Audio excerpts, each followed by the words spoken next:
Mesdames, Messieurs, bonjour et bienvenue. Vous êtes sur Ziana TV, la chaîne au cœur des diasporas. L'entretien du jour aujourd'hui avec un homme, Monsieur Odilon Obami. Il vient du Congo-Brazzaville, de France. Ce plaidoyer pour le changement de mentalité au Congo-Brazzaville, c'est un livre qui est sorti en 2017. Nous le recevons aujourd'hui parce qu'il est en séjour actuellement en France. Il était nécessaire pour nous de savoir qu'est-ce qu'il contient ce livre. Alors, il faut quand même dire, mesdames, messieurs, que c'est déjà un inventaire à la preuve, puisque là-dedans, vous allez retrouver tous les défauts ou encore ces mentalités qui font que le Congo ne puisse pas avancer. Ça part du contrôleur de Fula jusqu'au haut fonctionnaire, en passant par le ministre, le député, l'élu local et même le citoyen lambda qui là-dedans trouve aussi son compte. Monsieur Odilon Obami, bonjour. Bonjour, Monsieur Makosso. Merci d'avoir accepté notre invitation déjà. Alors, plaidoyer pour le changement de mentalité au Congo-Brazzaville. Certains vous diront, Monsieur Obami, là, vous enfantez une porte ouverte, puisque ce que vous dites là-dedans, quasiment tous les Congolais le savent. Pourquoi en faire un livre, Monsieur Obami? Merci, Monsieur Makosso. Avant de répondre à votre question, permettez que je vous adresse d'abord mes félicitations quand je parle de vous. Je parle de Ziana TV. C'est une chaîne que je ne connaissais pas très bien. J'entendais parler de Ziana TV. Pour la première fois, vous m'avez accueilli dans vos locaux. Je trouve que c'est une bonne initiative parce qu'au niveau de la diaspora, souvent on fustige la diaspora pour son manque d'organisation. Vous-même aussi, là, vous le faites. Tout à fait, je l'ai dit un peu. Oui. Mais là, vous êtes la preuve vivante que la diaspora aussi essaie de s'organiser, surtout sur le plan communicationnel, parce que au jour d'aujourd'hui, il faut gagner la bataille aussi au niveau des médias. Donc, de ce point de vue-là déjà, toutes mes félicitations pour Diana TV. Je vous souhaite bon vent pour la suite. Merci. Ensuite, je voudrais aussi vous remercier pour m'avoir invité sur votre plateau pour me donner l'occasion de m'exprimer sur ce livre. Alors, pourquoi plaidoyer pour le changement des mentalités au Congo? Pour faire rapidement une petite historique, l'idée m'est venue, Monsieur Makosso, c'est en 2015. J'étais à Brazzaville, à cheval entre Paris et Brazzaville. Je vivais un événement extraordinaire qui s'est passé dans mon pays, le débat sur le changement de la Constitution. Et à l'époque, j'écrivais un livre sur pamphlet contre le tribalisme au Congo. Et quand j'écrivais ce livre, dans la première partie, je faisais le bilan sur le tribalisme au Congo, depuis l'orée des indépendances jusqu'au jour d'aujourd'hui. Et dans une deuxième partie, je faisais des propositions pour lutter contre le tribalisme au Congo. Et parmi ces propositions, il y avait l'éducation. Et quand je parlais d'éducation, il y a le changement des mentalités qui revenait de façon récurrente. Et à l'époque, je m'étais dit, mais un jour, pourquoi ne pas écrire un livre sur le changement des mentalités au Congo? Et la cause directe qui avait en quelque sorte poussé à ce que je développe cette idée, c'est lorsque je me trouvais toujours à Brazzaville, dans le cadre de mes recherches. J'avais suivi le discours du président Denis Sassou Nguesso, son discours d'investiture du 16 avril 2016. Et lorsque le président de la République parlait de la lutte contre les antivaleurs, la rupture comme moyen de lutter contre les antivaleurs qui nous tirent vers le bas, c'est à ce moment-là que je me suis dit, mais ce que le président est en train de dire, j'y avais déjà pensé. Mais il faudrait que j'essaie de revoir encore mon tiroir pour aller jusqu'au bout. Mais je ne m'étais pas encore engagé à le faire. Et un mois après, j'ai assisté au discours du Premier ministre, chef du gouvernement, le discours à l'Assemblée nationale le 3 juin 2016, dans le cadre de la présentation du programme d'action du gouvernement. Le Premier ministre Clément Mwamba a emboîté le pas du président de la République en fustigeant les antivaleurs qui nous tirent vers le bas. Et pouvez-il faire autrement? Non, je ne pense pas, parce que justement, le Premier ministre s'était engagé à appliquer le programme du président de la République. Et comme le président de la République a placé son quinquennat sur la rupture, le Premier ministre ne pourrait pas faire autrement. Et moi, c'est justement, il y a des pans de ce discours que j'ai cité dans le livre. Tout à fait. Voilà. Qui m'ont donc boosté pour me dire, Monsieur Obami, allez-y, écrivez. C'est à partir de ce moment que j'ai commencé à écrire. Et puis, pour terminer, j'ai fait une analyse personnelle. Je suis aussi parti d'un sociologue français qu'on appelait Auguste Comte. Oui. Auguste Comte disait qu'il n'y a pas de changement social sans révolution culturelle. Parce que chez nous en Afrique, en général, au Congo en particulier, le sous-développement est d'abord mental. Donc commençons d'abord par changer nos mentalités pour changer ce pays. Voilà. Changer les mentalités pour changer le pays. Monsieur Odilon, ce qui est surprenant, on va déjà prendre au niveau de votre introduction. Vous convoquez 3 figures. Un philosophe, vous l'avez cité, Auguste Comte. Vous convoquez une autre figure, un philocrate, qui est M. Denis Sassou Nguesso. Et à la fin, vous convoquez M. Mwamba, qui lui ne fait que suivre Denis Sassou Nguesso, qui est lui un philanthrope. Alors, en vous entendant, on dirait, mais c'est une très bonne chose, sauf que Auguste Comte, c'est une chose, mais quand vous avez fait appel à Denis Sassou Nguesso en disant son discours 2016, avec tout ce qu'il a pu dire, or, quelque part, nous savons, et vous le savez très bien, que cela n'est suivi d'aucun effet sur le terrain. Il n'y a absolument rien. Aujourd'hui, il y a un discours, mais il n'y a pas le devoir d'exemplarité. Quand Clément Mwamba dit, voilà, on va installer, je dirais, des pointeurs dans les entreprises de l'État pour que les gens viennent à l'heure, ce n'est pas une cour de récréation, mais vous le savez, vous et moi, aujourd'hui, depuis 2016, 2 ans après, il n'y a aucun pointeur nulle part. Les gens continuent à venir en retard au boulot, les gens continuent à vivre leur vie dans le temps. Finalement, on en face d'un côté changer de mentalité d'une chose, mais sauf que ça reste qu'un discours en fait. Est-ce que ces gens-là avaient toute légitimité, notamment Denis Sassou Nguesso et Clément Mwamba, pour les convoquer dès l'entrée du jeu, alors qu'on sait que dans la réalité, dans la pratique, ben, il n'y a rien, c'est pas suivi des faits. Bien sûr, Monsieur Makosso, vous savez que tous ceux qui sont, par exemple, pratiquants religieux disent souvent, quand ils lisent la Bible, il faut prendre Dieu au mot. Quand Dieu dit quelque part que demandez, l'on vous donnera, et dans votre prière, il faut dire, Dieu, je vous demande ceci, il faut me le donner parce que vous l'avez dit dans votre parole. Donc il faut prendre nos gouvernants au mot. Le président de la République a parlé, le Premier ministre a parlé. Mais quand on remonte même l'histoire du Congo, mais ça ne date pas que de 2016, depuis les indépendances jusqu'à aujourd'hui, nos gouvernants ont fait beaucoup de discours politiques, pavés de bonnes intentions. Mais dans la réalité, souvent, il y a un déphasage. Parce que justement, le discours politique, je suis tout à fait d'accord avec vous. C'est bien de prendre des résolutions d'un côté, mais de l'autre côté, il faut les mettre en pratique. Vous savez, les discours politiques sont un peu comme les bandes d'effets d'annonce au cinéma, qui n'augurent pas toujours d'un bon film. Donc c'est à l'acte qu'il faut juger l'artisan. Donc c'est dans la pratique, dans les faits, que nous devons voir si ce que le président de la République a promis est pratiqué ou pas. Mais aujourd'hui, avec l'actualité, vous en avez parlé un peu, qui sévit un peu dans notre pays, petit à petit, il y a quand même quelques bribes de ce discours qui sont perceptibles. Vous voyez, donc c'est un processus, je pense, qu'on doit observer, parce que quand le président de la République parle de la rupture, il a raison.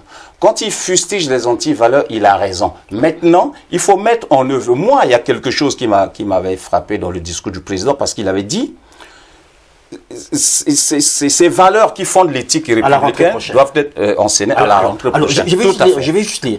À la rentrée prochaine, donc c'est dans le discours de Denis Sassou Nguesso. À la rentrée prochaine, donc je vais me reporter un peu plus loin. À compter d'aujourd'hui, renouons tous avec l'esprit du travail, de la rigueur, de la discipline, de la responsabilité, de la probité, de l'unité nationale, du respect de la chose publique et de l'amour de la patrie.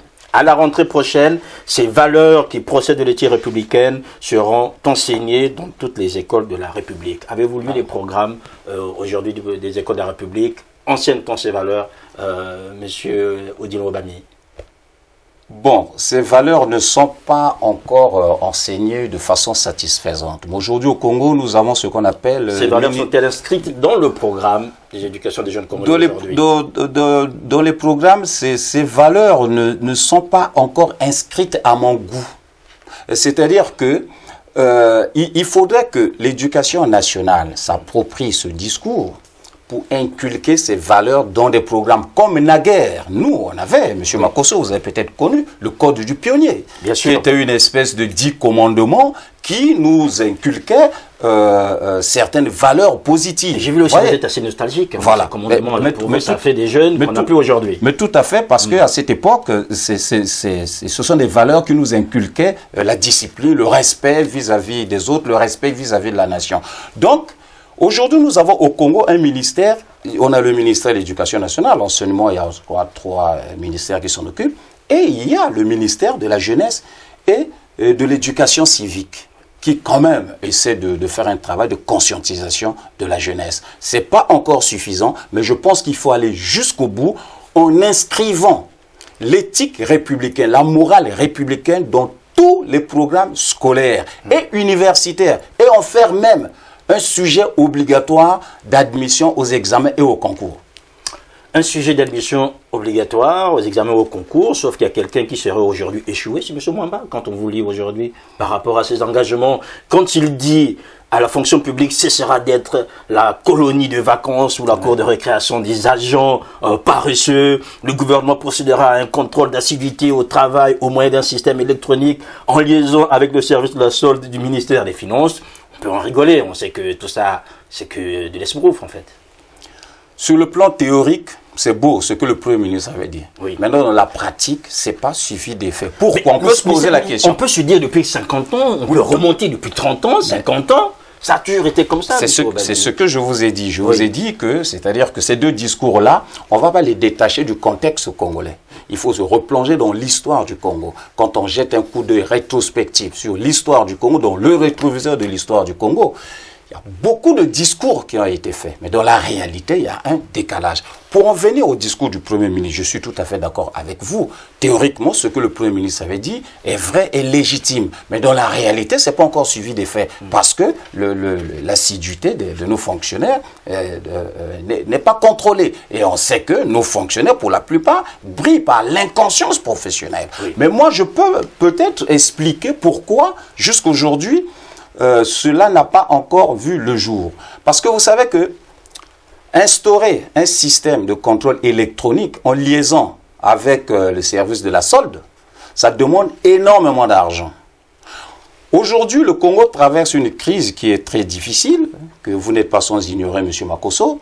Je pense que par rapport à cela, il est extrêmement difficile que financièrement, on arrive à s'engouffrer dans ce chemin. Mais le bémol que je vais apporter, c'est que quand on regarde toujours l'histoire du Congo, il fut un temps, c'était à l'époque du CNP, le gouvernement de l'époque avait remis le Congolais au travail. Et à l'époque, il n'y avait pas de système électronique. Le contrôle de l'assiduité des fonctionnaires se faisait au moyen des bordereaux. Et on mettait les militaires devant chaque administration ou entreprise publique. Moi, je pense qu'aujourd'hui, par rapport à la crise que nous traversons, il n'y a pas assez de moyens, c'est vrai, mais ça ne nous empêche pas de le faire.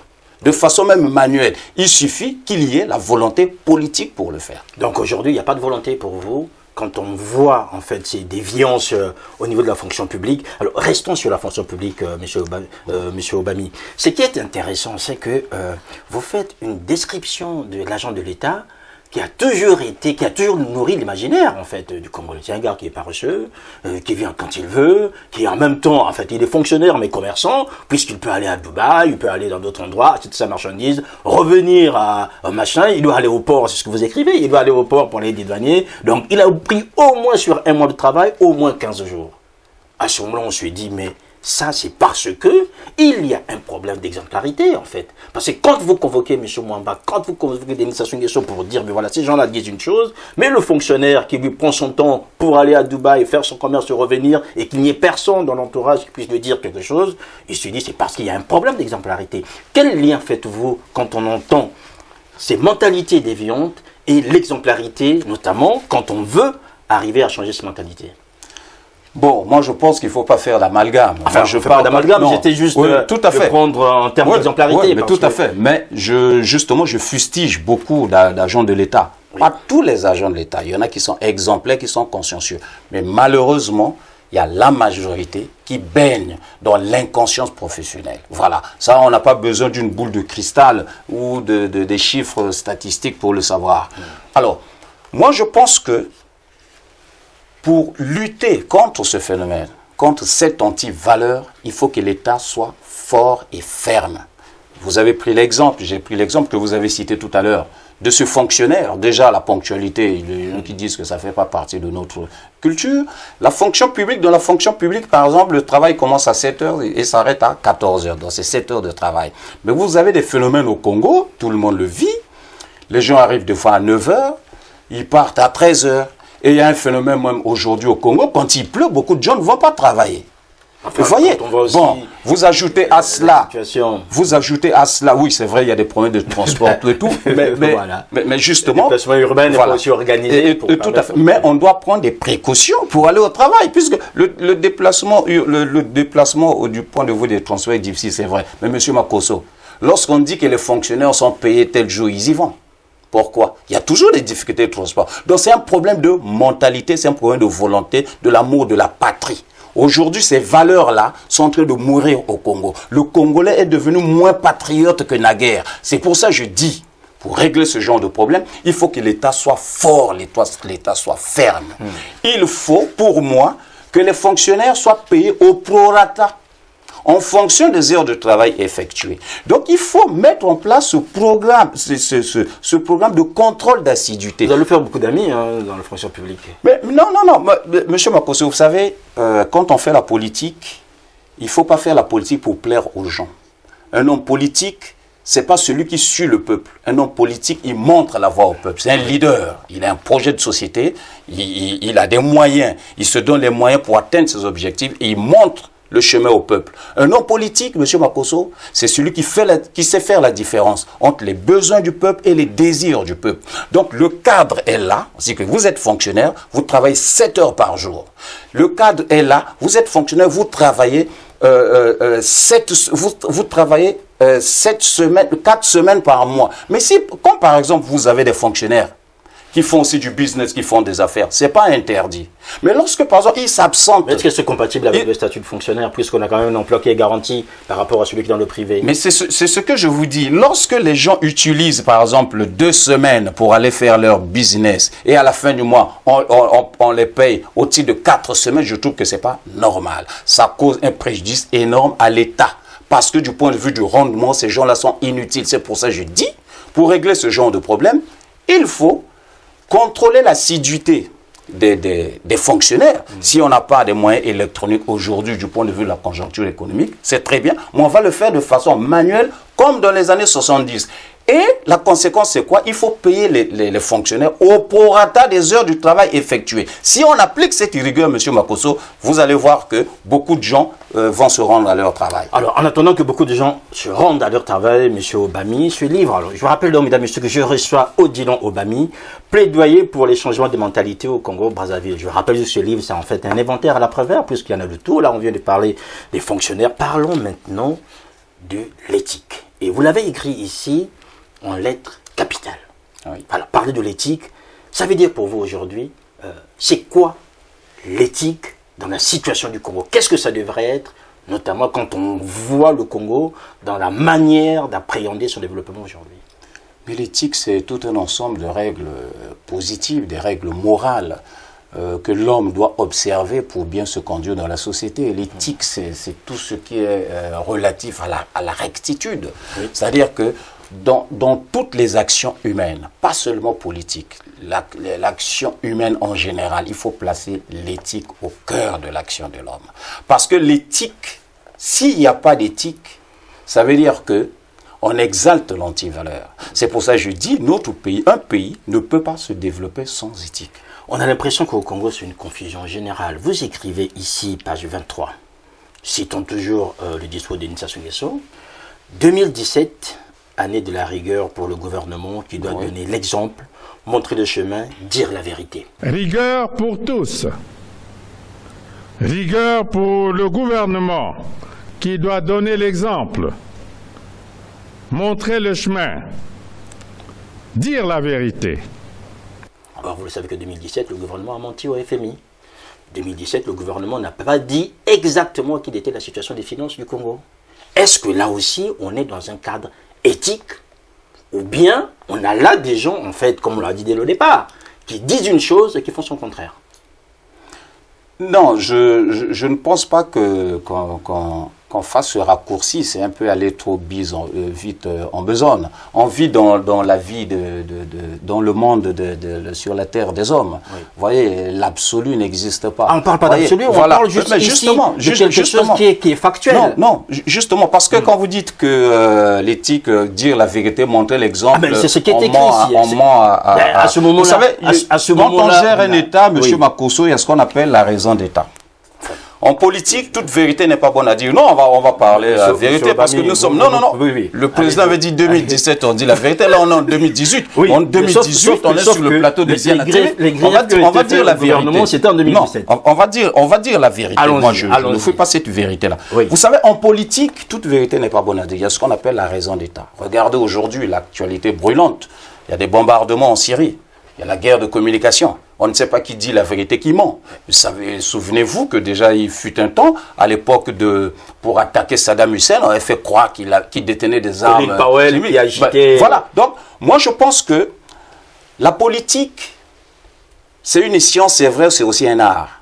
C'est un art qui est extrêmement difficile, c'est aussi un art de communication. Vous êtes dans la communication, vous ne me direz pas le contraire.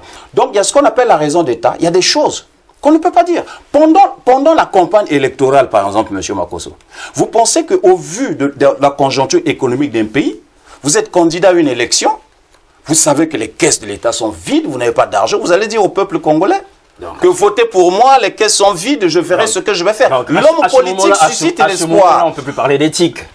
Non, on peut parler d'éthique. Oui. On va pas évacuer l'éthique. Mais il faut être imprégné d'un peu de relativité. C'est pas parce qu'on parle d'éthique que l'homme politique doit toujours dire la vérité de façon absolue. L'homme politique doit aussi préserver ce qu'on appelle la raison d'État. Oui. L'exemplarité, je suis d'accord avec vous. Oui. Le problème que nous avons au Congo, c'est un peu ça en fait. Quand et tout le long du livre, c'est plus ou moins ça. C'est-à-dire que moi, ce que je trouve un peu bizarre par rapport à ce livre, M. Obami, c'est que vous allez prendre des hommes qui aujourd'hui se sont dédiés, c'est-à-dire qui ne sont pas capables, qu'on peut partir sur l'histoire du Congo, qui n'ont pas été capables de tenir une parole qui a été annoncée publiquement. 2017, année de la vérité, nous constatons que le gouvernement n'a pas dit. Je comprends les raisons d'État, je comprends très bien, moi je reste factuel. Après, vous, en tant que spécialiste, vous pouvez l'évoquer, mais je reste factuel. C'est qu'à ce moment-là, quand ça retombe sur la place publique, on dit le Congo a menti. Vous avez suivi il y a quelques jours ici en France, Le Monde a fait un papier sur le Congo qui a été aidé par Elf pour berner, c'est le titre en fait, comment Total a aidé le Congo à berner ses créanciers internationaux. Donc ça signifie que si on annonce 2017 comme étant année de la vérité, vous comprenez avec moi que finalement, on reste à ce moment-là dans une structure qui est organisée de telle manière qu'on dit une chose, et à ce moment-là, je me demande, comme il n'y a pas d'exemplarité, comment est-ce que le citoyen lambda, à qui vous demandez tant d'efforts pour changer de mentalité, arrivera à le faire quand on a là des sujets factuels qui nous obligent parfois à se remettre en question soi-même et non pas dans le bon sens. Le citoyen lambda montrera toujours l'exemple si l'État est fort. Et si les acteurs, les gouvernants, les décideurs, les dirigeants, eux aussi montrent l'exemple. Parce que les hommes politiques doivent être les premiers à donner l'exemple de la vertu républicaine. Parce que la rupture dont on parle ne concerne pas qu'une partie de la population. C'est une exigence qui est inclusive, pas exclusive. Le président avait dit dans son discours, tout le monde doit donner l'exemple. Du sommet jusqu'à la base de l'État. Donc ça concerne tout le monde. Quitte à chacun. Dans la réalité, on va juger par rapport aux actes que chacun va poser. Mais ne rêvons pas. Soyons réalistes et gardons de deux pieds sur terre. C'est pas parce qu'on a parlé de vérité ou pensez qu'on va vivre dans un monde paradisiaque où tout sera beau. Non. Oui. C'est-à-dire que c'est déjà la rupture, changer l'exemplarité. C'est tout un exercice qui est très difficile, qui est spirituel. C'est une ascèse. Vous voyez, donc ça demande beaucoup de sacrifices et c'est un processus. Ça s'inscrit dans la durée. Mais il faut déjà, à travers ces discours, mettre la pression sur nos politiques pour qu'eux-mêmes soient exemplaires, mettre la pression sur eux pour qu'eux, ils mettent aussi la pression sur le peuple en faisant preuve de force, de fermeté pour punir les comportements déviants. Je vous cite, M. Obami, page 23. En conséquence, dans la perspective du changement des mentalités en ce domaine, il doit être exigé des gouvernements de faire preuve d'exemplarité dans l'exercice de leur mission. L'observation de l'éthique doit aussi les conduire à œuvrer dans la transparence afin d'obéir aux règles de la traçabilité. Or, nous avons un texte fondamental qui est la Constitution. Vous citez les deux constitutions 2002 et 2015 qui disent quasiment la même chose, à une objection près, ce que vous avez bien relevé. Qui disent en tout cas, finalement, celui qui doit être nommé, il doit tout déclarer. Le déclarer, c'est bien, c'est ce que dit la Constitution. C'est vous qui l'écrivez, je pense, tout citoyen, donc là on est en 2015, hein, tout citoyen élu ou nommé à une fonction publique est tenu de déclarer son patrimoine lors de sa prise de fonction et à la cessation de celle-ci conformément à la loi. La loi détermine, alinéa et tout ça. En 2002, on avait tout citoyen élu ou nommé à une autre fonction publique est tenu de déclarer son patrimoine lors de la prise de fonction et à la cessation de celle-ci conformément à la loi. L'inobservation de cette obligation entraîne la déchéance des fonctions dans des conditions fixées par la loi. Monsieur Obami, connaissez-vous des hommes qui ont déclaré leurs biens aujourd'hui au Congo? Non. Pourquoi? Parce qu'il y a un problème juridique qui se pose. La Constitution, c'est un acte fondamental, donc il pose des principes généraux, dont la mise en œuvre dépend d'une loi organique ou ordinaire. En ce qui concerne la Constitution de 2015, l'article 55, pour être mis en œuvre, il faut qu'il y ait une loi organique. Or, il se trouve que jusqu'à aujourd'hui, cette loi organique n'a jamais été votée. Et dans le livre, vous avez dit qu'elle avait été programmée? Oui, dans le livre, justement, j'avais Oui, pris part à l'occasion des fonctions qui sont les miennes. Oui. J'avais assisté à une session parlementaire où un député de l'opposition avait posé cette question au ministre en charge de cette mission. Ce ministre, à l'époque, avait dit que cette loi est en cours de préparation. Juste aujourd'hui, on l'a jamais vu.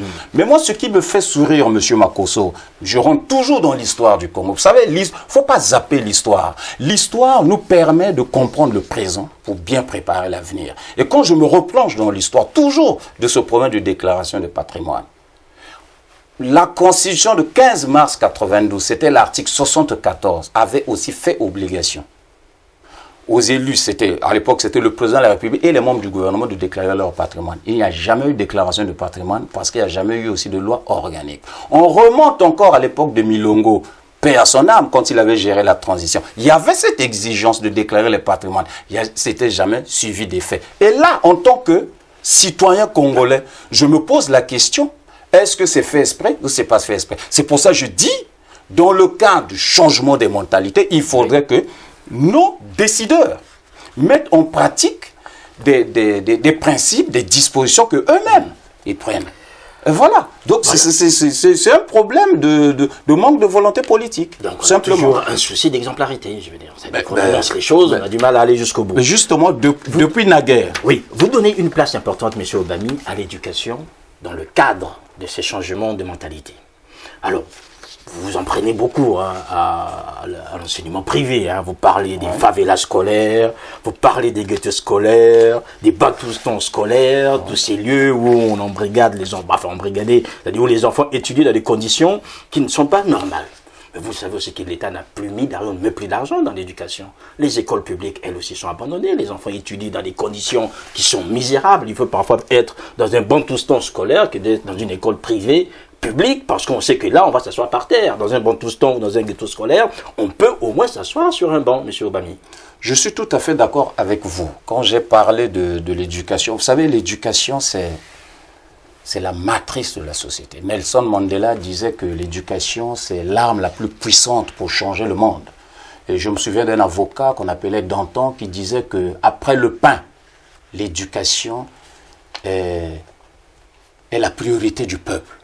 On peut continuer. Victor Hugo qui disait « Ouvrir une école, c'est fermer une prison ». Donc ça montre l'ampleur, l'importance de l'éducation dans un pays. Et quand on voit aujourd'hui l'état dans lequel se trouve l'éducation nationale, moi en tant que Congolais, je suis triste.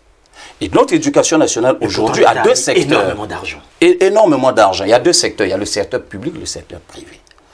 Dans le secteur public, on connaît aussi des difficultés. Il y a des écoles qui manquent de tables-bancs.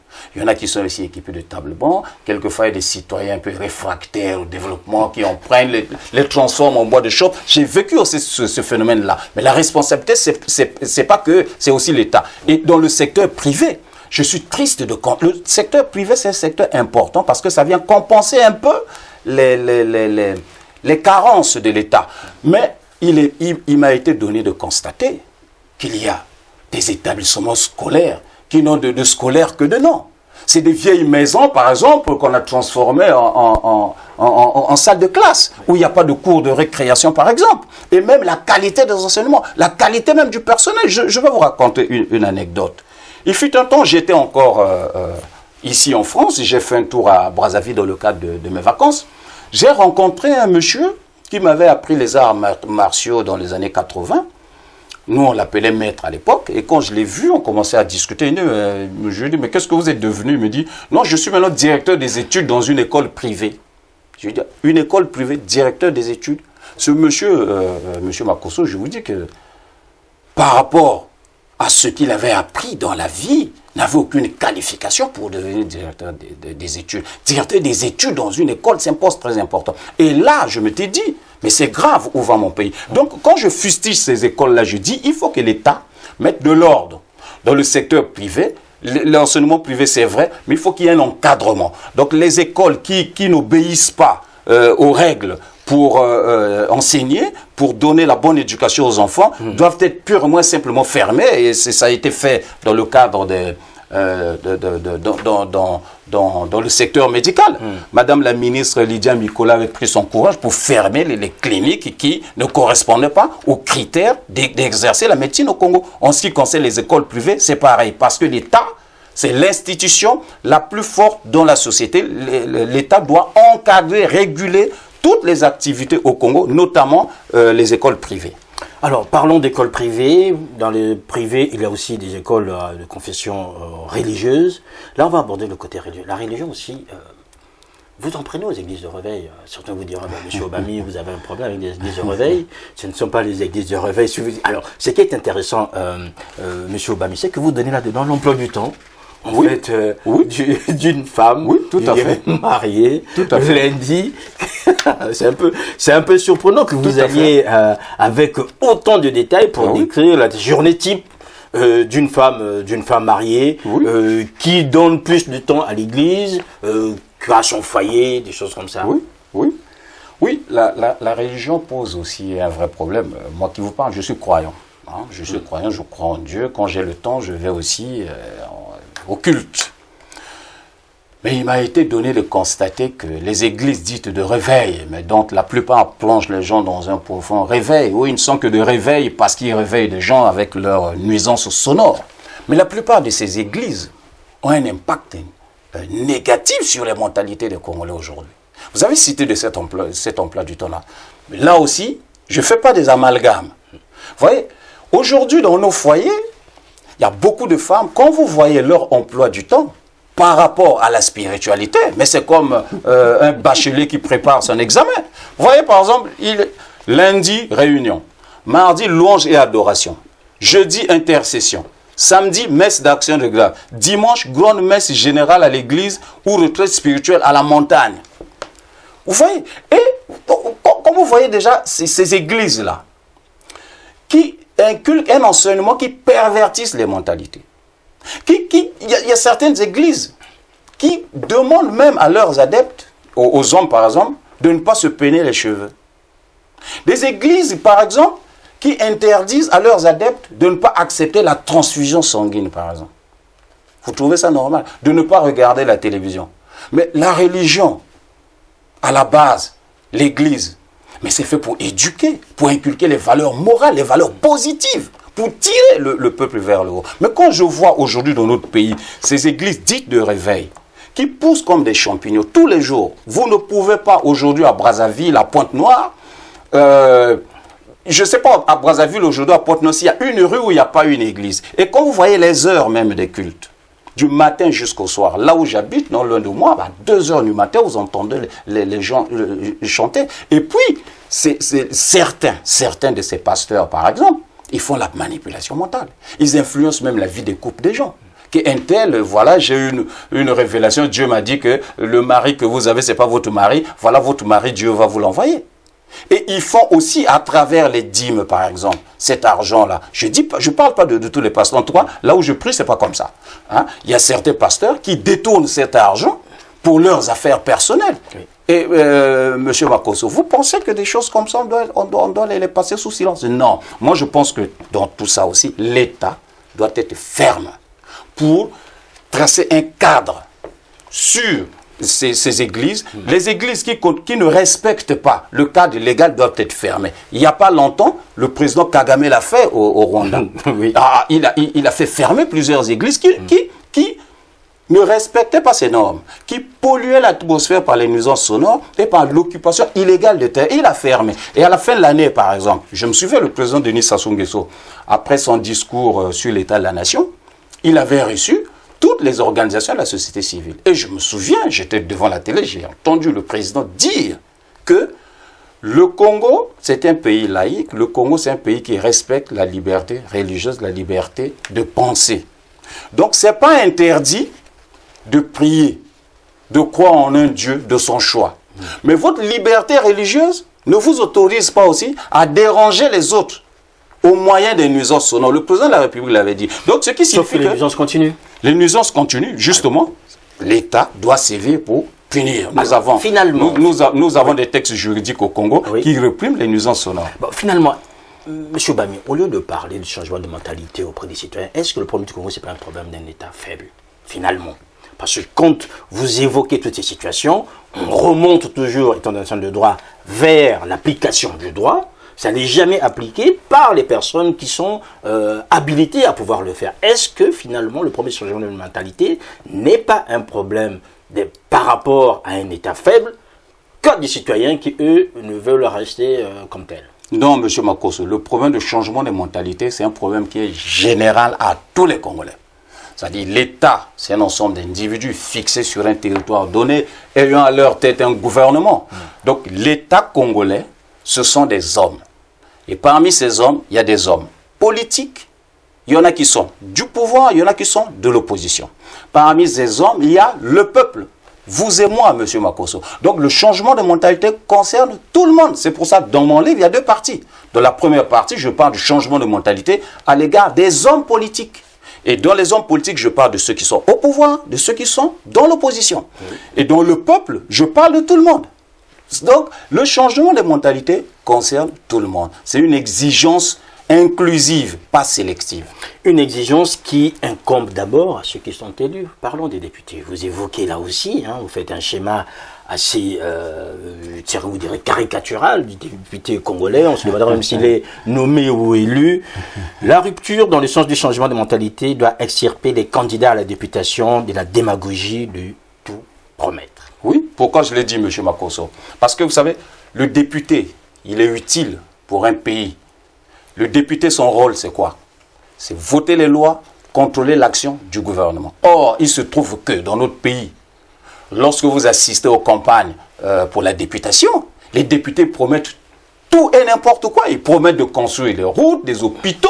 Il y a même un qui avait fait campagne quelque part, je ne sais plus où, qui avait dit même aux populations, aux électeurs, que si vous votez pour moi, je vais vous faire un pont dans votre contrée. Alors que dans cette contrée, il n'y a ni rivière ni fleuve. Le pont, on va le faire.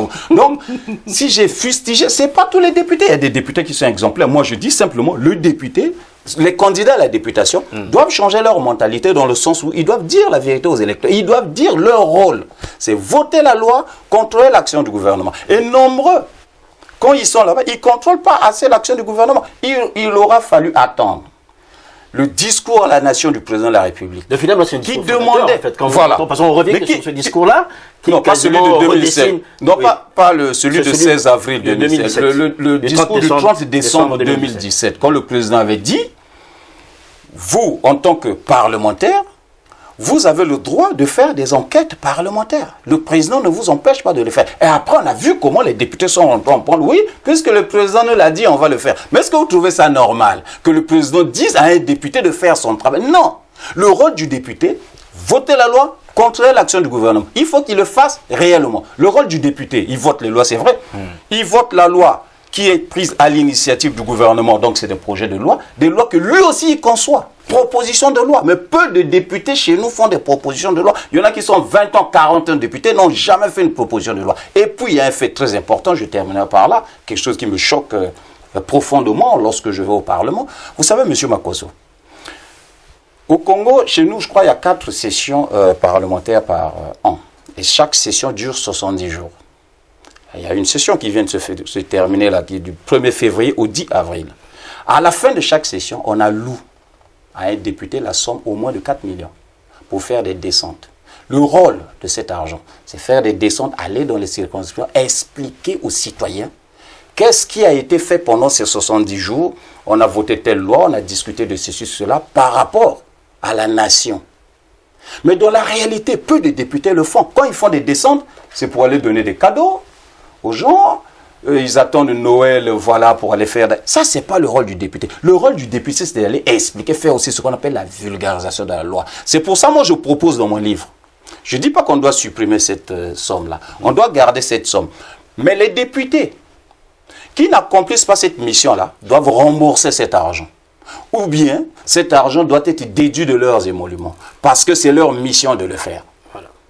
Voilà. Et ça, c'est un profond changement vous avez de d'autres mentalité propositions. aussi. Vous avez d'autres propositions. Certains qui nous écoutent se diront, mais qu'est-ce qu'il a, M. Obami, avec ses qualificatifs? Vous voulez plus qu'on appelle des sénateurs des vénérables ou encore des députés des honorables?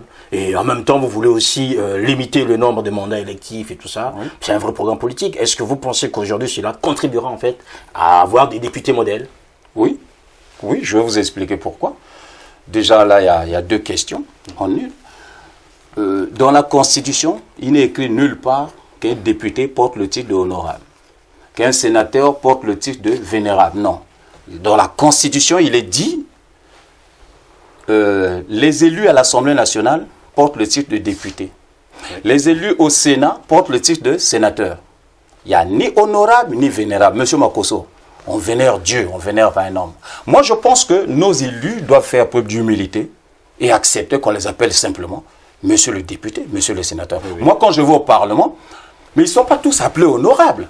Moi, j'ai suivi, je tais les noms, moi j'ai suivi certains députés de l'opposition, même du pouvoir. Quand ils prennent le pouvoir, la parole pour interpeller, par exemple, un membre du gouvernement, souvent quand ils disent merci, Monsieur le Président, pour m'avoir accordé la parole.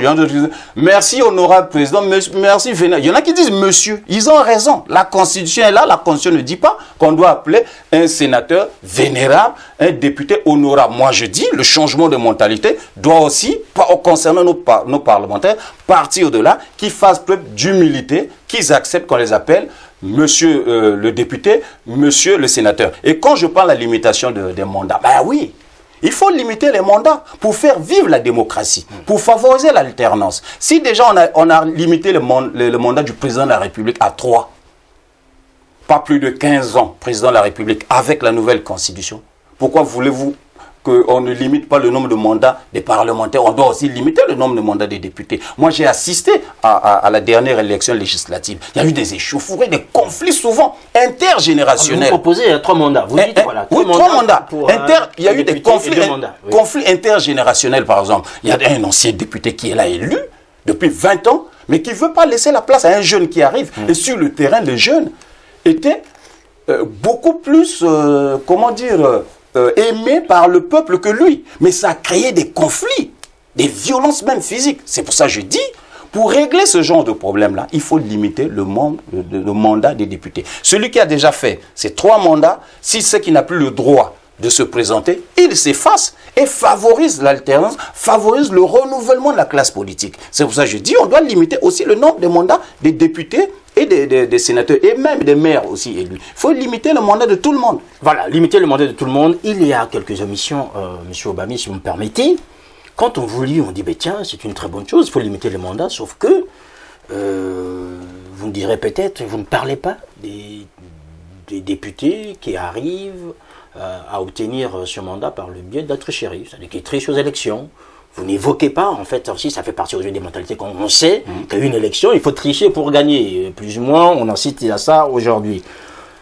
Vous n'apportez pas non plus quelque chose qui pourrait permettre à faire respirer la démocratie, par exemple les primaires. Est-ce que c'est des choses pour vous que vous pensez qu'aujourd'hui, si on veut avoir une démocratie qui respire, si on veut changer les mentalités, notamment dans les partis politiques, il faut peut-être qu'on mette en place la gouvernance électorale qui soit claire pour tout le monde, qui soit la même, pour ne pas qu'on arrive au contentieux auquel on assiste chaque fois qu'il y a une élection, quelle qu'elle soit, ou encore aussi limiter, notamment dans le cadre des primaires, en disant, mais voilà, ce sont des primaires qui vont déterminer. Oui, Monsieur Makosso, je suis tout à fait d'accord avec vous. Vous savez qu'aucune œuvre humaine n'est parfaite. C'est vrai. Mon livre n'est pas parfait, c'est à partir de vos critiques, observations aussi que je vais m'améliorer. En ce qui concerne la tricherie, le contentieux, ça existe. Mais ce n'est pas une spécificité congolaise. Ah ben souvent on se demande toujours comme ça, en disant non, mais je vais vous expliquer. Les autres aussi trichent, donc nous on peut tricher. Non, je vais vous expliquer. Aucun mode de scrutin n'est parfait. Même dans les grandes démocraties paradigmatiques auxquelles nous on n'a pas le taux de tricherie que nous avons pendant nos élections. En 2000, oui, c'est selon l'état de développement de chaque pays. En 2000, voilà. il y a eu le contentieux Bush-Al Gore. En France, nous sommes ici en France. Souvenez-vous de l'élection du président de l'UMP entre François Fillon et François Copé. On se demandait si on n'était pas en Afrique. Il y avait la tricherie. Souvenez-vous lorsqu'il s'agissait de désigner le premier secrétaire du PS en remplacement de François Hollande. Le duel entre Martine Aubry et Ségolène Royal. Il y a eu la tricherie. On a empêché Ségolène Royal de prendre le contrôle du parti. Là, on n'est pas en Afrique. On est...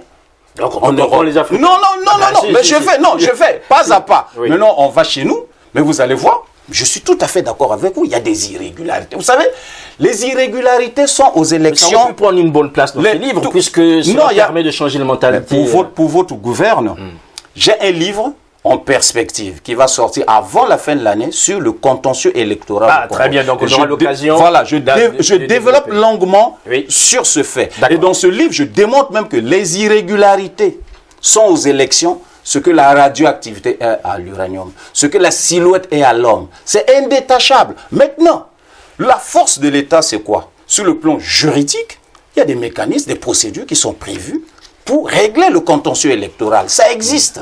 Et donc, s'il y a des gens qui se sentent lésés par rapport à une élection, mais ils n'ont qu'à saisir le juge compétent pour faire prévaloir leurs droits. Oui. Ça va toujours exister. Donc, il ne faut pas penser que on assistera aux élections parfaites où il y aura... C'est le rêve de tout le monde. Mais tout en sachant que les irrégularités existent, lorsque c'est constaté, il faut saisir le juge compétent pour faire prévaloir vos droits. Et je vais développer longuement ce point sur le livre. Voilà, en entendant que nous ayons chez lui, vous pouvez quand même nous dire qu'aujourd'hui, les changements de mentalité, vous en conviendrez, c'est aussi d'avoir un corps électoral sain. Aujourd'hui, il pose un vrai problème. Je suis tout à fait d'accord. C'est aussi de faire respirer en appelant par exemple les primaires. On sait que c'est pas aussi parfait que ça, mais cela permettrait aussi de sortir plus ou moins, je dirais, de la personnalisation, de la captation du pouvoir dans certains partis politiques. Les primaires, M. Makosso, c'est pas une exigence constitutionnelle, c'est pas inscrit dans la Constitution où il faut faire des primaires. Même en France, c'est pas inscrit dans la Constitution. C'est laisser à la liberté des partis politiques de s'organiser à leur guise. Ça peut être une bonne chose en ce que les primaires favorisent ce qu'on appelle la démocratie interne. Oui. Mais les primaires aussi, attention, c'est comme un couteau à double tranchant. Parce qu'on a vu en France, par exemple, les primaires, ce que ça avait donné au PS, ça a donné Benoît Hamon, un candidat qui était faible. Donc, trop de primaires tuent aussi la démocratie. Moi, je pense qu'il faut faire un savant dosage pour essayer de voir par rapport à la réalité s'il faut faire des primaires ou pas. Moi, je pense personnellement, lorsque dans un parti politique, par exemple, il y a une figure qui se dégage, un candidat naturel qui se dégage, il faut faire la cohésion autour de lui et le soutenir. Mais lorsqu'il y a, par exemple, multitude des leaders au sein du parti, on peut procéder aux primaires. Mais il ne faut pas faire des primaires pour les primaires. Voilà. Continuons dans les émissions, M. Obami, la lecture de mes livres. Je vous rappelle, mesdames et messieurs, je reçois Odilon Obami, auteur de Plaidoyer pour le changement des mentalités au Congo, qui est sorti chez l'Harmattan. Vous pouvez le commander en ligne. C'est un vrai régal parce que là, vous avez un inventaire sur tout ce que nous nous disons dans des Nganda ou encore dans les rues, sur la situation du Congo, notamment pour son développement qui est freiné aujourd'hui par rapport et surtout à cause des mentalités déviantes. Monsieur Obami, vous allez peut-être encore me le dire, que vous avez omis, notamment ici, d'évoquer les corps intermédiaires. Vous parlez quasiment de tout le monde, sauf que vous ne dites pas, est-ce que les syndicats ne permettraient pas de changer de mentalité? Est-ce qu'aujourd'hui, les associations n'ont pas une place essentielle? Même si vous le dites en ce qui concerne la diaspora, mais sur place, est-ce qu'il n'y a pas une place essentielle aux associations, aux corps intermédiaires, la société civile, et aussi une autre mission de taille, à mon avis, par rapport à ces changements de mentalité, même si vous l'évoquez, je rappelle bien, en ce qui concerne les risques de transport par rapport aux demi-terrains et consorts, la police nationale, les forces de l'ordre, la gendarmerie. on se dit quand même comment peut-on évoluer ou développer un pays quand on a en face de soi une police qui est qualifiée de barbare, quand on a en face de soi une police qui n'arrive pas déjà à respecter ou à faire respecter les droits fondamentaux d'un individu lors de son arrestation. Comment peut-on aujourd'hui parler des changements de mentalité quand on sait que la société civile elle-même a du mal à trouver un espace dans le cadre, je dirais, de l'expression publique dans le pays que vous connaissez bien, qui est le Congo, ou encore les syndicats aujourd'hui qu'on voit qui ont du mal à pouvoir assumer la tâche qui est la leur pour faire avancer le pays, notamment les droits du travail. Oui, mais là, vous faites un diagnostic qui est pertinent. Mais c'est ce diagnostic-là, tous ces mots que vous êtes en train d'épingler, mais qui appellent le changement des mentalités. Les corps intermédiaires, les associations. Non, j'en ai parlé, je parle des associations. Mais en passant, de la deuxième on aurait bien vu. Non, dans la deuxième partie, je parle des associations. Quand vous parlez de la police, c'est vrai. Je n'ai pas parlé directement de la police. Mais quelque part, implicitement, j'ai aussi fustigé, par exemple, les forces de l'ordre lorsque dans le cadre de la circulation ils ne sévissent pas dans le cadre de la circulation routière, par exemple. Mais dans la vie ou quotidienne, tous les Congolais ne sont pas en voiture, M. Obami, vous le savez très bien. Non, c'est pas que en voiture. La police est une institution. Oui. Il y a des règles qui régissent la police. Lorsque, par exemple, un policier ne travaille pas conformément à la déontologie, conformément à la rectitude, il doit être sanctionné. Le changement de mentalité, c'est ça aussi. Voilà. Vous voyez, donc moi je ne dis pas que il n'y a pas des bavures policières. Non, vous l'avez pas dit. Je vous dis que un livre qui fait l'inventaire des mentalités déviantes, on est un peu surpris qu'il n'y ait pas quelque chose sur les forces de l'ordre. Non, tout le monde craint aujourd'hui, qui sont plus des forces du désordre, diraient certains. Non, je suis un peu surpris que vous soyez surpris, M. Makosso. Parce que déjà ce livre, comme je vous ai dit déjà avant l'émission, vous avez dit que ce livre-là va être développé. Justement, il y aura un tome 2 parce que vous avez constaté, il y a beaucoup de coquilles. Je vous ai expliqué pourquoi. Parce que le livre a été édité plus vite. J'ai pas eu le temps de tout corriger. L'Armatom m'avait dit non, le bat a été déjà tiré. Donc il y a un deuxième tome qui va sortir. Voilà. Et justement, pour faire plaisir à M. Makosso, il y a tout un paragraphe qui va concerner la police, ne vous inquiétez pas. Voilà, un paragraphe qui concernera la police. Alors, parlons-tu de la police, les bébés noirs. Le phénomène des bébés noirs, c'est vrai que là, vous n'êtes pas aussi rentré très très loin, mais vous l'avez décrit comme étant un phénomène aujourd'hui qui ronge la société congolaise de l'intérieur. Parce que ce sont des enfants, ils sont mineurs, et à ce moment-là, vous voulez même qu'on puisse changer, en fait, au niveau de la responsabilité pénale, au lieu de la ramener à 18 ans, la ramener directement à 16 ans, parce que les mineurs d'aujourd'hui ne sont pas ceux d'hier. Et là, je vous trouve un peu sarkozyste, parce que Sarkozy aussi a voulu changer l'ordonnance de 45 par rapport au traitement des mineurs, puisque pour lui, il disait la même chose, que les mineurs d'aujourd'hui ne sont pas ceux d'hier. Mais bon, peut-être pas sarkozyste, mais sarkozien. Voilà, ou sarko-compatible. Peut-être parce que justement j'avais suivi cette campagne, le programme de Sarkozy. Déjà, il en avait parlé quand il était ministre de l'Intérieur. Oui, à l'époque. Moi, j'étais en phase avec tout ce qu'il disait en ce qui concerne la délinquance des mineurs. Vous savez, M. Makosso, le code pénal qui est appliqué chez nous, c'est un code hérité de la colonisation. C'est l'ordonnance de février 1945 qui règle la délinquance des mineurs. C'est la même chose qui est appliquée chez nous. Je vous ai dit, le mineur.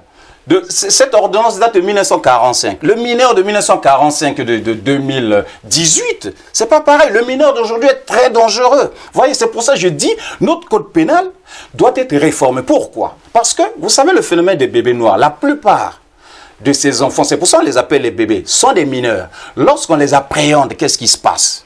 Ils ne sont pas incarcérés. Pourquoi? Parce qu'en matière de délinquance des mineurs, on applique aux mineurs délinquants des mesures éducatives et non des mesures répressives, sauf exceptionnellement. Imaginez, monsieur Makosso, on va incarcérer un jeune de 13 ans, 5 ans, 10 ans d'emprisonnement. Vous allez briser sa vie. C'est pour ça, en ce qui concerne les mineurs, on a prévu ce qu'on appelle les mesures éducatives. Ça veut dire quoi? Ça veut dire que les mineurs ont une justice spéciale. Il y a le juge des enfants. Il y a la cour criminelle des mineurs. C'est une justice spéciale. Et lorsque ces enfants sont condamnés, des délinquants ou des criminels condamnés, on ne les met pas en prison, on les met dans les centres d'internement. C'est ce qu'on appelle les centres éducatifs fermés. Au Congo, il y en avait 2, notamment un à Louvakou. Mais aujourd'hui, ça n'existe plus.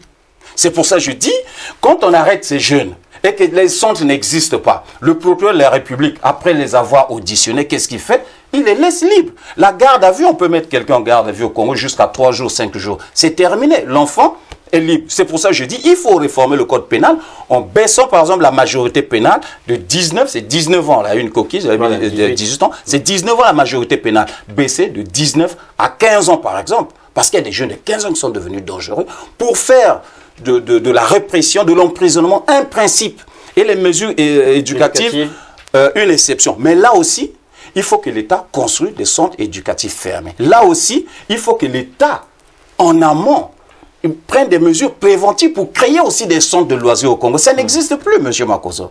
Le seul loisir qui existe maintenant pour les jeunes, c'est quoi? C'est les bars. C'est ça. C'est des milieux criminogènes. Alors, vous voyez, Odilon Obami, je vous fais pas injure de dire que vous êtes un ancien de la diaspora. Oui. Et que c'est pas une livre, c'est même une fierté. La diaspora en prend pour son grade. Oui. À juste titre. On y va. Voilà, des intellectuels qui connaissent tout, le tribalisme, vous citez les mots qui divisent la diaspora, vous parlez, je dirais, je vais juste retrouver ces pages-là, en fait, c'est des gens qui connaissent tout, qui sont tribalistes. Non, j'ai pas dit ça en ces termes. Enfin, non, par ces termes, mais j'essaie plus ça, c'est un peu le canard enchaîné. Alors, non, mais attendez, sinon je vais faire. Le premier handicap, c'est la division. Voilà. Le deuxième handicap, c'est l'infatuation. Voilà. Et le troisième handicap, c'est l'excès de simplicisme. Voilà. Oui, la diaspora, M. Makosso, je n'ai pas commencé que là. Non. Quand j'ai parlé de la diaspora, je dis la diaspora, ce n'est pas un Congo à part, c'est une part du Congo. Tout à fait. Parce que la diaspora doit être impliquée dans la gestion des affaires de l'État. La diaspora contribue au développement du pays. La diaspora a des atouts. Oui, en votre faveur, voilà. vous plaidez aussi pour le vote de la diaspora. Tout à fait. Mais justement, politiques ne font pas. Justement, j'en parle parce que je fais coucou à mes amis de la diaspora. Dire voilà, Obama, il a changé de camp. Il est revenu. Très bien. Bon, donc la diaspora a des atouts. C'est un gisement immense en ressources humaines. C'est un gisement immense, des experts, des connaisseurs. Les Congolais, quand ils viennent en France ou ils vont dans des pays étrangers européens, c'est pour faire des études. On a cette étiquette-là. Donc la diaspora aussi, du point de vue associatif, c'est des gens qui investissent au pays. Aujourd'hui, on a parlé de ma sœur Agnès Ounounounou. Moi, j'ai participé à la diaspora congolaise, à poser les jalons. Avec Luc Nkinoun et Nintoumi, on a parlé de lui, un monsieur que j'apprécie beaucoup, très intelligent. Il y a aussi Sir Nestor. On a posé les jalons de la diaspora. La diaspora a des atouts. C'est pour ça que je dis, la diaspora ne doit pas être laissée à la lisière du jeu démocratique au Congo. La diaspora doit être intégrée au pays afin qu'elle participe aussi au jeu politique. Par exemple, il faut qu'on fasse comme au Sénégal, qu'on attribue par exemple 20% de sièges de quotas à l'Assemblée nationale pour permettre aux Congolais de la diaspora de faire partie de l'Assemblée. Mais ceci étant, la diaspora, comme tout groupe humain, n'a pas que des qualités, a aussi des défauts. Moi, j'en ai épinglé 3. Je dis un problème d'organisation, surtout lié au tribalisme.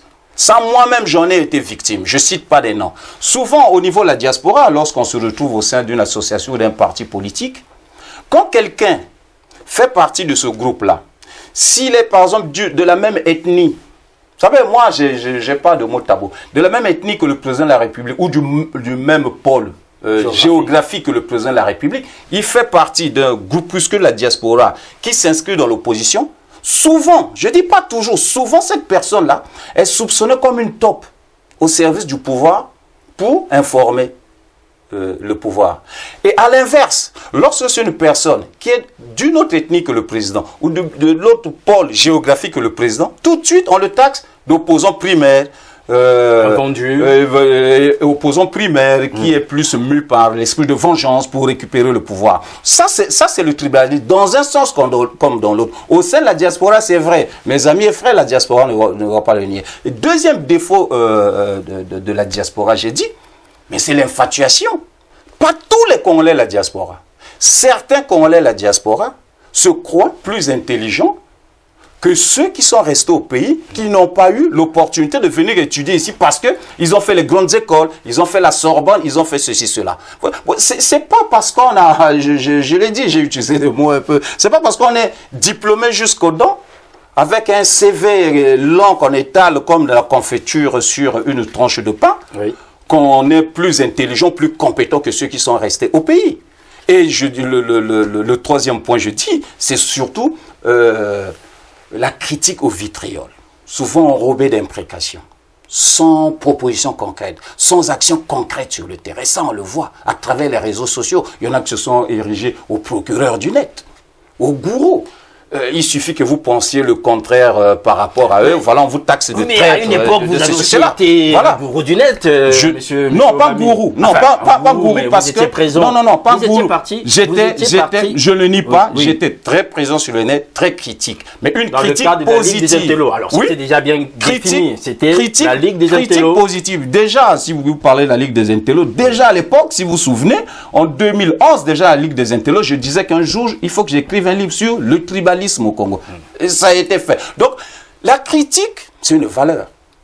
On ne rejette pas la critique, mais il y a critique et critique. Parce que quand on lit certains de nos compatriotes de la diaspora, c'est comme si tout ce qui est au Congo est mauvais, tout est noirâtre. Par exemple, quand les gens écrivent sur les réseaux sociaux qu'au Congo, il n'y a pas d'eau, il n'y a pas d'électricité, il n'y a pas d'hôpitaux. Quelqu'un qui n'a jamais été au Congo, il dit il n'y a pas d'eau, il n'y a pas d'électricité, il n'y a pas d'hôpitaux. Non, c'est faux. Il faut dire, il y a des difficultés en ce qui concerne l'eau, des difficultés en ce qui concerne les hôpitaux, les difficultés en ce qui concerne l'eau. Ça, je suis tout à fait d'accord. Mais il ne faut pas dire qu'il n'y en a pas. Depuis des décennies, ce ne sont plus ça perdure. Mais cela ne veut pas dire que ces denrées-là n'existent pas au Congo. Sinon, nous, on ne vivrait pas au Congo. Donc, moi, quand je parle de la diaspora, je ne fustige pas la diaspora. Je ne stigmatise pas tous les Congolais de la diaspora. La diaspora a des atouts. La diaspora aussi des inconvénients. Et je l'ai fait parce que donc mon livre c'est un réquisitoire où je parle de tout le monde. Les politiques et le peuple. Parmi le peuple, il y a ceux qui sont restés au pays et il y a ceux qui sont à l'étranger qu'on appelle la diaspora. Monsieur le procureur Obami, vous voyez, par exemple, on a un membre de la diaspora ici qui est exemplaire. On a ici à la TV, un débat démocratique où on s'exprime librement. Voilà. Oui. Mais voilà, moi-même aussi j'étais. Mais je vais revenir à votre statut, si vous me permettez, de procureur du net à cette époque-là. Vous étiez assez virulent, Odilon Obami. Vous étiez assez virulent même avec le pouvoir.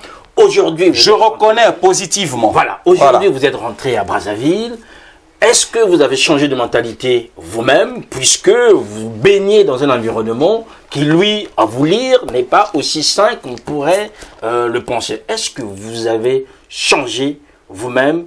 Vous étiez critique avant, vous utilisez des réseaux sociaux, notamment Internet. Aujourd'hui, vous êtes sur place, vous êtes dans un ministère assez important. Est-ce que, quelque part, vous n'avez pas vous-même bougé en termes de mentalité?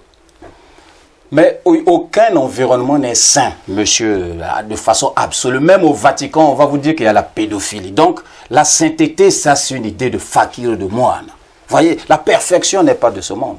Chacun de nous a ses qualités, ses défauts. Ces moments de force, de faiblesse, de grandeur, de décadence. Mais je vais vous répondre, monsieur Makosso.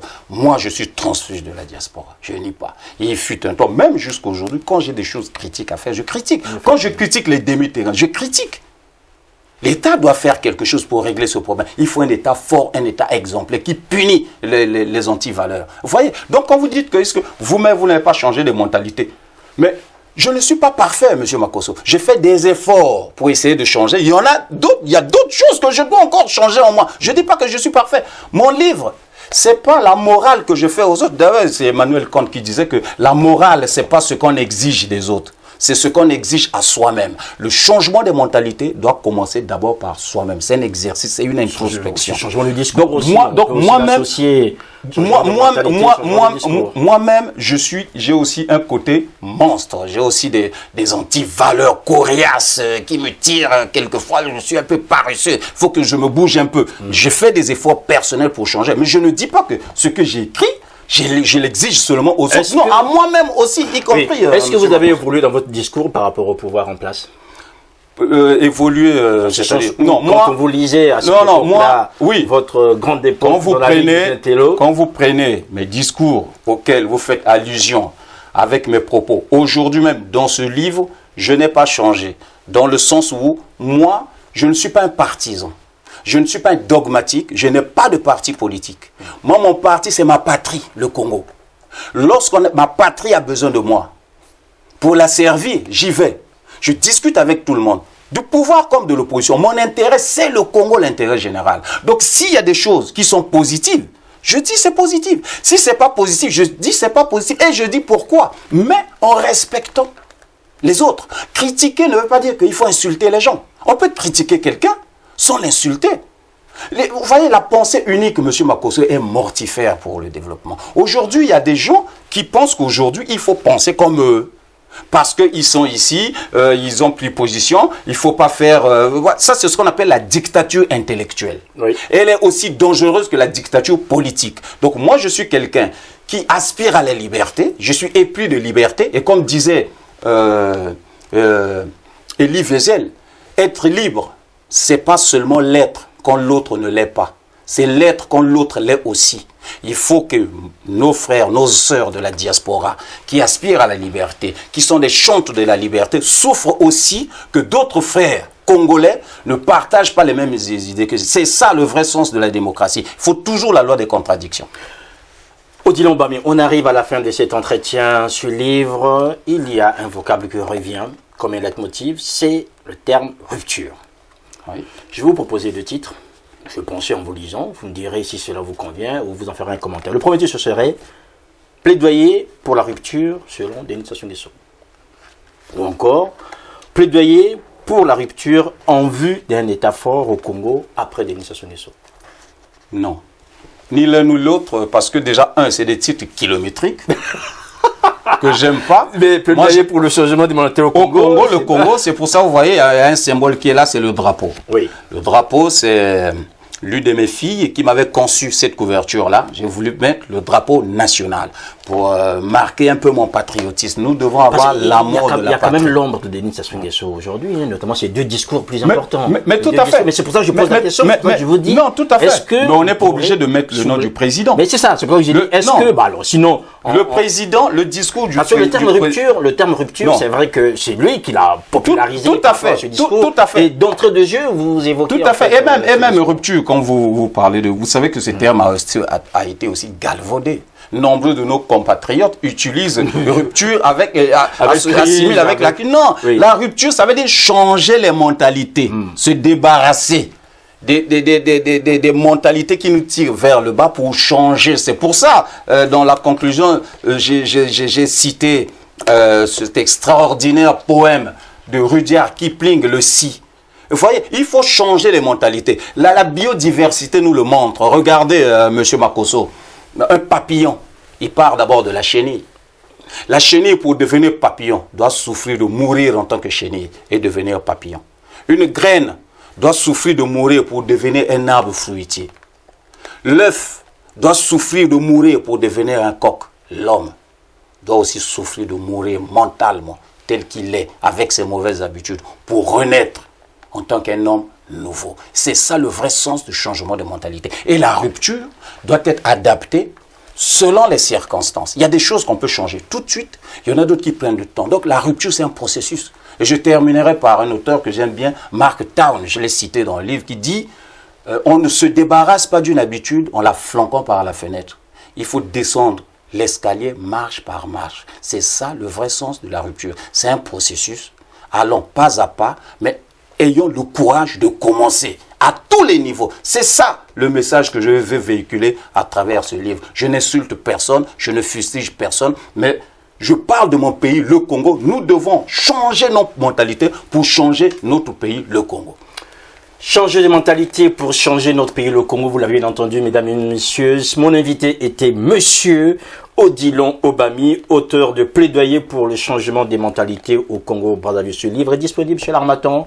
Achetez-le, lisez-le. C'est vrai que vous retrouverez des choses que vous connaissez déjà sans doute, mais il y a aussi des propositions pour faire avancer le Congo, notamment dans ces mentalités déviantes, que ça part du contrôleur de Fula Fula jusqu'au ministre, en passant par le vendeur du marché Total ou encore l'élu local. Chacun en a pour son compte et surtout pour son grade. Monsieur Obami, merci encore d'avoir pris le temps de nous donner votre avis oralement. Vous l'avez déjà écrit, mais au moins de vous entendre plaider en faveur du changement des mentalités au Congo. C'est moi qui vous remercie, M. Makosso, tout en souhaitant bon vent à Ziana TV. Ceux qui ont des moyens, qui veulent investir, qui sont au pays, Ziana TV, c'est un bon créneau. Donnez les moyens pour que cette chaîne continue à diffuser, à vulgariser la vérité, à faire l'exaltation de la liberté d'expression. Voilà. La liberté d'expression, nous l'avons exercée ici, mesdames, messieurs. Merci à toute l'équipe de Zana TV, Hermione Goma, Anthony Mouyungi et surtout à vous, de plus en plus nombreux. Noko Kumunga Koso, portez-vous bien et nous nous retrouverons la prochaine fois. Au revoir.